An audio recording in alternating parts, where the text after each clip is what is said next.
Good afternoon, little potato chips. Wee Paddy from across the shuck. And this is my Saturday where I throw some knives up on the table and I talk about whatever comes into my head. I love this day for doing this. This time I threw some older knives up and I got a topic, and you'll see by the title, it's my theory on the penknife. How it started, why it started, and where it came to, and what it is now, today, and how them changes have come about. The changes have come about because we're human and we've been able to adapt to different situations, jobs that knives can do. This is just up here for show. This is what we used before the folding penknife, and it was a fixed blade. This is a little bird and trout one, which is probably the size a lot of the knives would have been for doing game, rabbits, hares, pigeons, anything at all. That would probably have been the size of knife with a bit of belly on it so they could skin them. Now, from then, we're sort of separating from that fixed blade knife to a pen knife when they first sort of came about.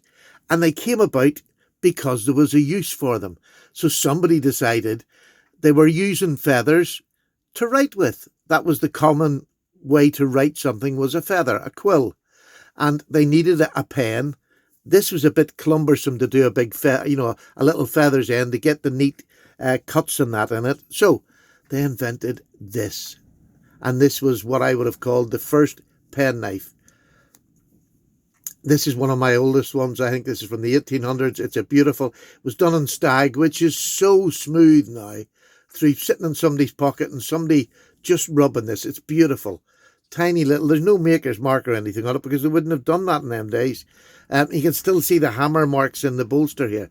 So this was just made for adapting your quill to write how you wanted it. You had a little well, you had a slit up the end of it, and then you shaped the sides in until you got the right thickness you wanted, and you went on then about your business, writing a letter to your loved one. Earl Flynn loved these. Now, so this was great, and it was used for years for just simply to make quills.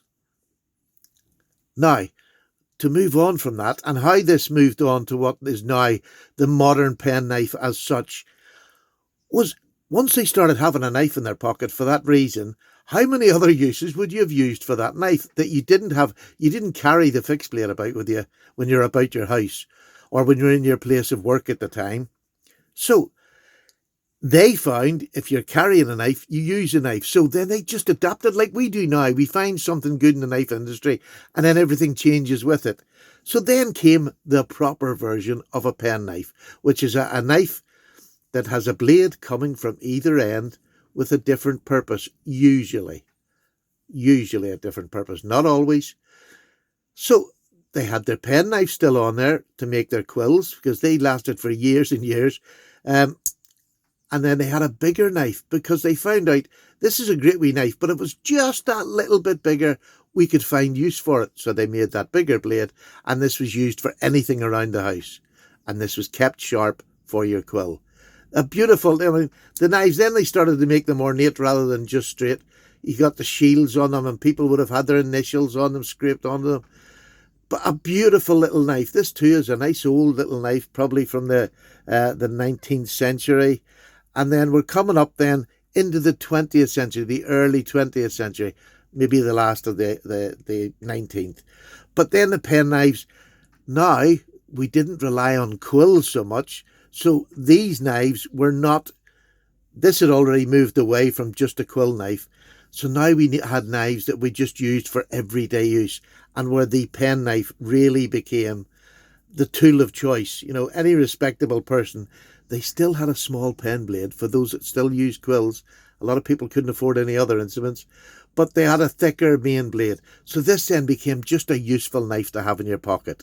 And I suppose this is when the folding knife took off. When everybody realised how useful it was to have a knife in your pocket, they became so popular, mass-produced, and then made for everybody so that everybody could have the cutting tool that they needed. And they weren't maybe as good as this. Is a bit of a grand one, and it's nice bone, this one. So this was more the upper end. They would have had cheaper versions with just simple little wood handles and whatever. And then as things again progress like we do in life, and I know we're going through a couple of 100 years, but it's a progression that takes time. So this was the everyday man's knife, but then they came across another problem. When you were writing with the feathers, or even the modern an ink pen, sorry, as they became more prevalent and easy to use, you didn't need the blade to cut it because you bought the tip with your pen, your ink pen. But then they invented the office knife for ladies and men who were in offices. This then became a blade with a special tip that we'll talk about in a minute, and another pen blade, which are about the same. But this was a really useful knife for the office to cut open what would have been, as cardboard came in and all sorts. But this is a spay blade. Or is it a spay blade? What is it? I don't know. Because there's so many rumours about. Maybe the splay was split between the office knife and the knife for castrating bulls, because it has the same purpose. This is to stop, when you were castrating the bull, that you didn't poke it from this side. You could get this behind and pull, and not stab it with a point that's back at the back of the blade. So the spay blade was used for when you were writing on parchment and later thicker paper. Paper wasn't always this super thin like we get now in big pads. So if you made a mistake on the paper when you were writing something, you could get the little flat spay blade part of it and you could scrape it off. And it was used more on parchment because it was thicker, but paper was thicker. So you could scrape the ink off and then rewrite that, rather than use a bit of paper, because it was more expensive then to get paper, and parchment especially. So that's then this became an office knife. That's what they called it, an office. And I'm sure so many people had it. The gentry, the more well off would have had this lovely bone fancy one, but there would have been cheaper versions for the everyday man, because education was getting on. So by the time we got to here, there was a lot of people learning to read, write, and do that sort of thing, more than there had been in the past. And it just brings us up to the 20th century, and this is what I think is a fantastic penknife. This is a lovely big penknife, which is used for anything you want to use it. We still keep that pen blade, because even though we'd gone past using feathers to write with, lead came in, and then pencils came in. So it was always handy back in the day to have your own little pen knife to sharpen your pencil. And again, today I still use this. When my kids would ask me to sharpen their colouring pencils, I get out a pen knife, because the little blade is beautiful. And then you had this blade could start getting bigger and be used for more things about the house, at work. It was carried everywhere.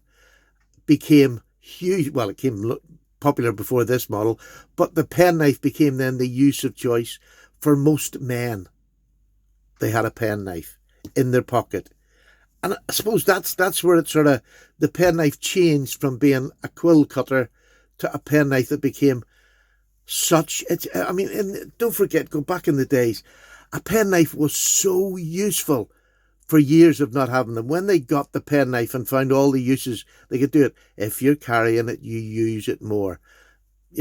Dead simple. Same with us. If you carry something, you'll use it. You'll find uses for using it.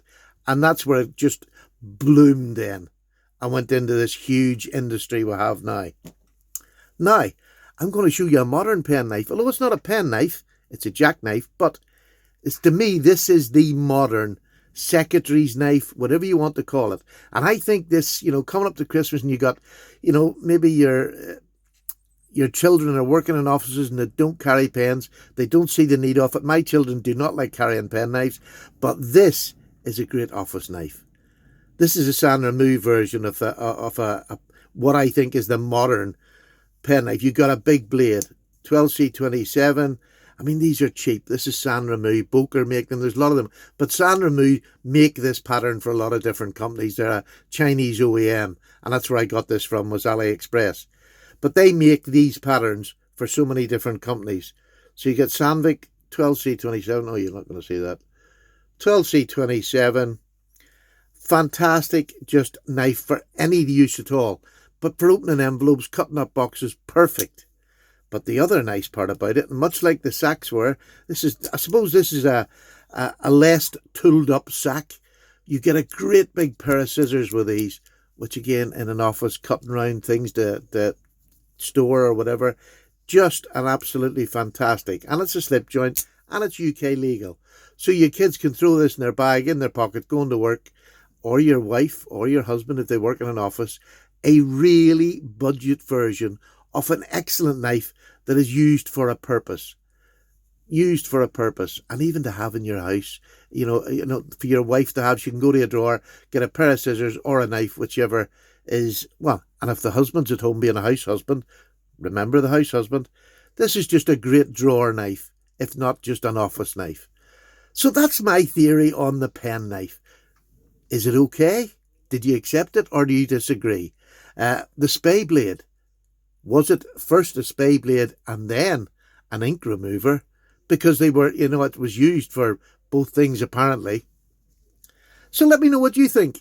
I've enjoyed just getting out and showing my knives. I love showing my little knives that I've built a collection. I've sort of tried to go in chronological order of how I think the penknife progressed to the modern penknife, which is, to me, an invaluable tool. One of the most invaluable tools that we have. There you go. Paddy's away for a wee cup of tea. Hope you enjoyed. Let me know down below. Take care. Paddy's gone. Bye now.